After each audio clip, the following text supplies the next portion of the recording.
Hey guys, I'm Heintje and there's a new jump line in the Morzine Avoriaz bike park. It's called Con Carne and it's rated red. This rating doesn't make any sense though. Before my visit to Portersley this year, I've seen a video and it looks like this trail is right up my alley. It instantly reminded me of Hot Shots in Leogang, probably the best jump line in Europe. I knew I should be able to clear most of the jumps on this new line, however not first try. It would be a bit of a project for me. And that's what this video is all about, my progression on the line during multiple runs. I hope you enjoy.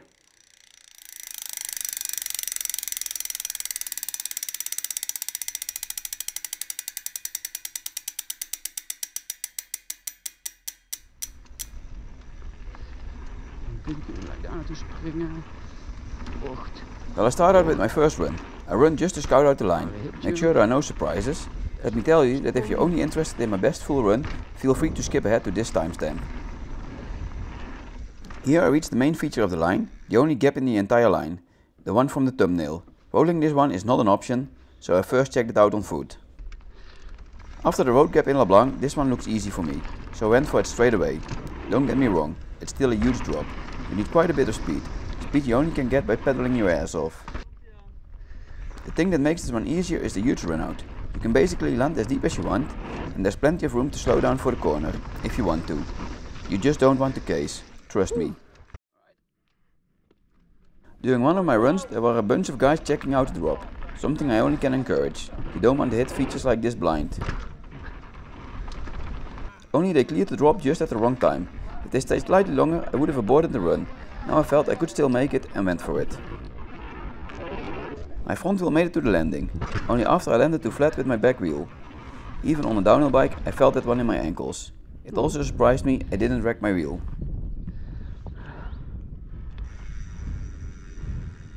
Als die nog recht is. Even though it was annoying to see those guys on the drop, the case was fully on me. I made the decision to go for it anyway. Back to scouting the line. Two sections I want to mention are the two bridges. The first one, a drop or step down, this one goes over the green trail. Then a couple of features later you get to the second one. This one is a big table jump that crosses the blue trail. It would be cool if these were gap jumps, but I can see how that wouldn't be very safe. Not because of people not making the jump, but because people would go around the gap and then have to ride across the other trails. To end the line with one of the most creative features I've seen. This one you can basically jump in any direction you want. I used it to practice my hip jumps to the left, but you can also go to the right or even straight. With this counting run done, it's time for my second run. This time letting the bike roll more and see how far I can get without giving much pop. This is also where I divided the trail in 4 sections. The first one goes from the start till the road gap. The second one starts with the road gap and continues till you exit the woods. It's getting clear that the line is built in a way that you need to clear every jump in order to stand a chance of clearing the next jump in the section.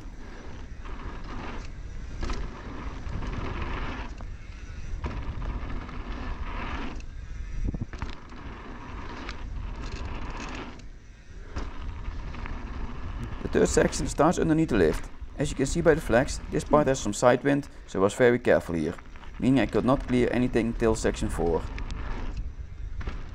This was the 4th day of my vacation and the first time I got to ride this trail. The previous days it was closed because it was too wet. Normally not a reason to close the trail, but since this one wasn't ridden in well enough, they closed it. The last section starts at the wooden drop over the green trail and goes all the way to the end. This section has some of the best jumps, but it's also the section that definitely needs some more tweaking.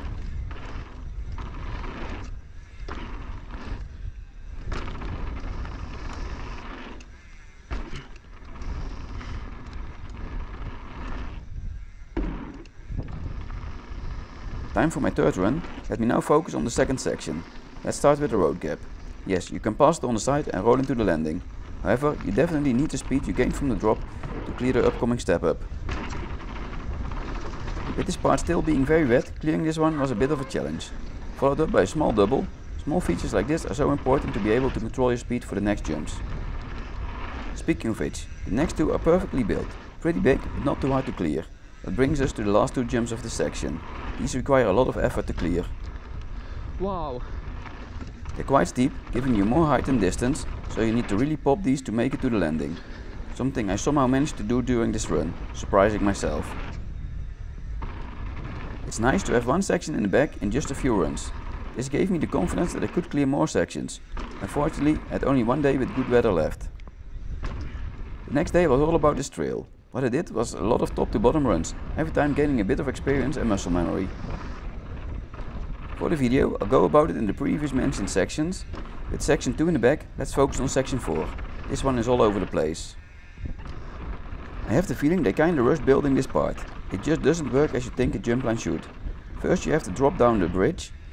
This one is easy, a very welcome equalizer. If you lost speed before, here you can get back up to trail speed. Then after the drop you hit a berm with a lot of speed. You really have to be on top of your bike in order to get through this corner. I wonder how bad this one will get once brake bumps start forming here. And for what? Here you encounter two rollers. You might think they're forming a double, but no.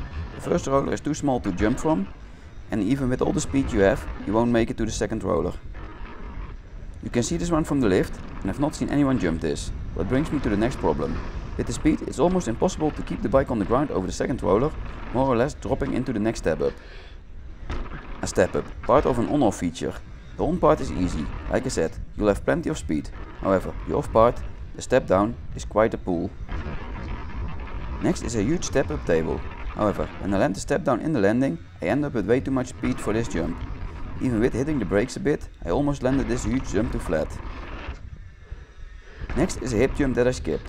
Probably one that I could have cleared. However, if not, I would lose speed needed for the upcoming bridge jump. So I chose to skip the hip jump and focus on the bridge. Even with the bridge in place, it's still a cool idea to be jumping over another trail. This one is probably the most technical jump in the line. It's pretty steep and far.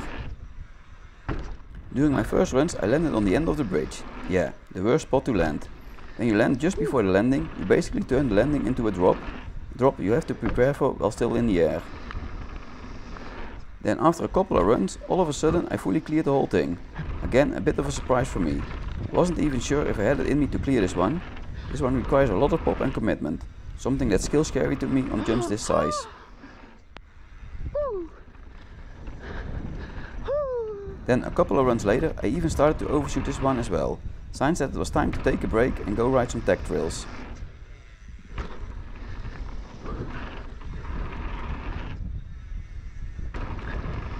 After a bit of a break, I just couldn't resist and went for a couple of more runs on chill Con Carne, this time focusing on the first section. You might think the line starts here, but you're wrong. The line more or less starts in the lift station. You can use all the speed you can get, not for the first double, but for the next jumps. This part is really tricky. First you have to carry the speed through the berms, resulting in a huge compression you have to endure. To then hit a hip jump. I would say that I'm mediocre at hip jumps at best. But to make it even more awkward, this hip jump to the left comes immediately after a berm to the right. At first I tried to shortcut the hip jumps. At lower speeds this worked, but it was too slow to clear the jump.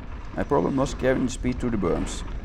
Then when following a friend, he showed me a straighter line, a line that worked a lot better. Now I could get the speed, only I wasn't able to jump the inside of the hip. So what I ended up doing was jump straight and land in a cornering position. I have to say, it's a cool feeling, but it's also scary. What if the tires don't grip upon landing? Luckily I didn't find out. From here the section is kinda straightforward. First a bit of a shark fin. In this case, the more to the left you take off, the more height you get and the easier it is to clear the jump. Then a double that's probably bigger than it looks or feels. To then end with a step up into the open, where you can take a break or continue to the road gap. Even though this is the shortest section, it's also the most physical one. It's quite a sprint to get up to speed and the jumps require quite a bit of energy to clear. With the sprint for the road gap coming up, that little break might be useful. Anyway, that's 3 out of the 4 sections done. Time to move on to the last section. The one that starts underneath the lift. After you exit the woods in section 2, you can take a bit of a breather before rolling into section 3. This one starts with 2 big tables that are scary because of the side wind. When in the lift, you really feel the wind blowing. Again, I started careful here, but every time I saw someone hitting these jumps, they didn't seem to be influenced by the wind, so I started to commit to these as well. After these 2 tables, you come to another hip jump. Again, one with a berm in the opposite direction in front of it. Only this time you can cut the corner to make it easier. This one took me quite a few tries though. It wasn't the size, I was afraid I got the direction wrong and ended up next to the landing. Eventually I got a feeling for this one, so I could start working on the next jump. Probably the worst jump on the line, a step up. This one will almost always lose your speed you really need for the next jumps. First issue, the roller before the jump is too steep, so you have to absorb instead of pumping it, losing speed. Then the step up is too steep as well, so all your energy gets transformed into height, resulting in a relative flat landing, again losing speed. During my best attempt, I could keep just enough speed that with a full sprint I dared to try the next step down, still casing it. And like I said, when you case one feature, you're done for the section. Thankfully that's only one more jump here.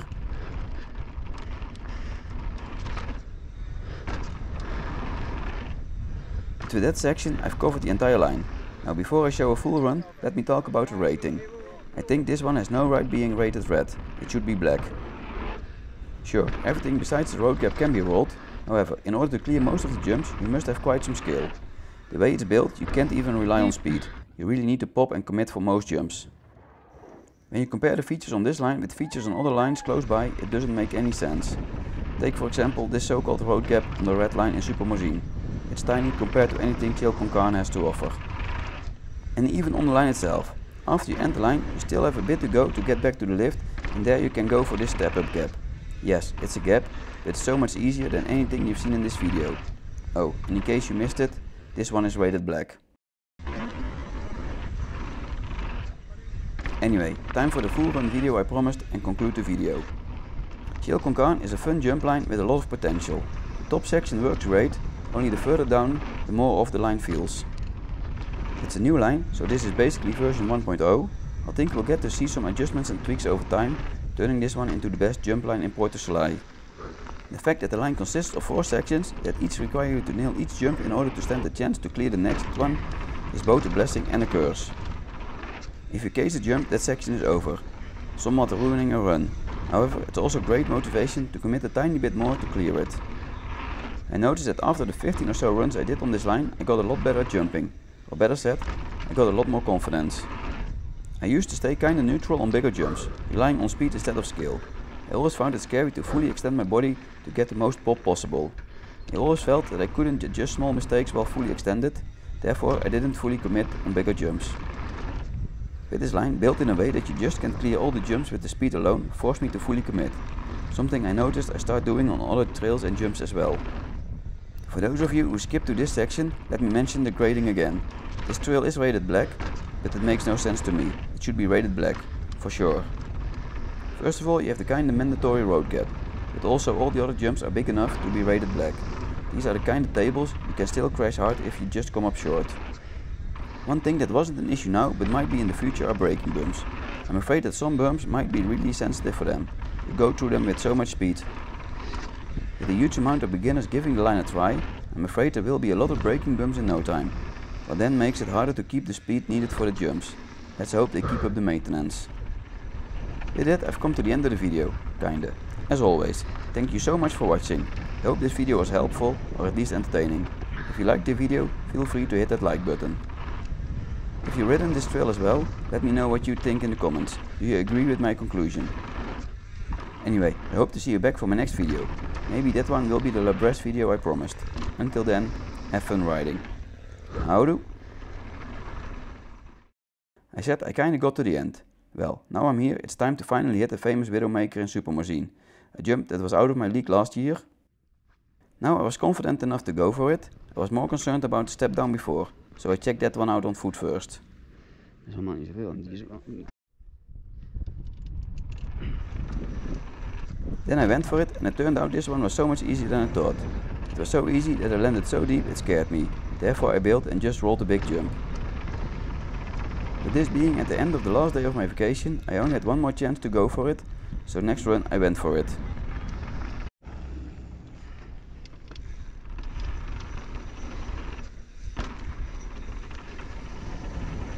Again landing deep on the step down, this time continuing. It wasn't the cleanest of jumps. I was a bit of a passenger of my bike, not really able to rotate the bike towards the landing on my back wheel first. I also landed very deep, despite not popping and even with a headwind, but even with all of that, I felt comfortable all the way. I think I've waited too long with this one. Now it felt so easy, it didn't even feel like a victory I hoped it would feel like. So no crazy noises this time, just me casually continuing the trail.